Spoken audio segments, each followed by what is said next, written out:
Suldaanka guud ee beelaha Somaliland Suldaan Maxamed Suldaan Cabdiqaadir oo warfidiyeenka kula hadlay magaalada Hargeysa ayaa si rasmi ah ugu dhawaaqay inay qaban doonaan shir. Suldaanka ayaa xukuumadda Somaliland ku eedeeyay inay ku dhaqantay khaladaad badan, waxaana ka mid ahaa hadaladiisii.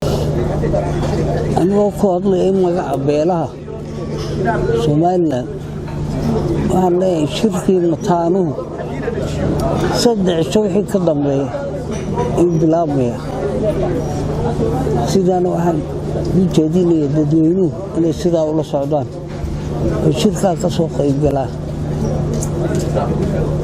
oo shirkii mataanaha maaha shir kale. taana waxaan rabaa inay dadku u soo dhiiradaan oo yimaadaan wax dhibaato oo jirtaana ma jirto. wixii danaa laga shiro waxaynu u leenahay wax la joogtaystay bay noqotay oo joogtaa. beeluhu hadday beryahan shirkoodii ka aamuseen waxay la tahay maanta inay ugu habboon tahay in shirkii beeluhu qabsoomo, maadaama dalka gudihiisa waxyaabo badan oo khaladaad ay ka dhaceen.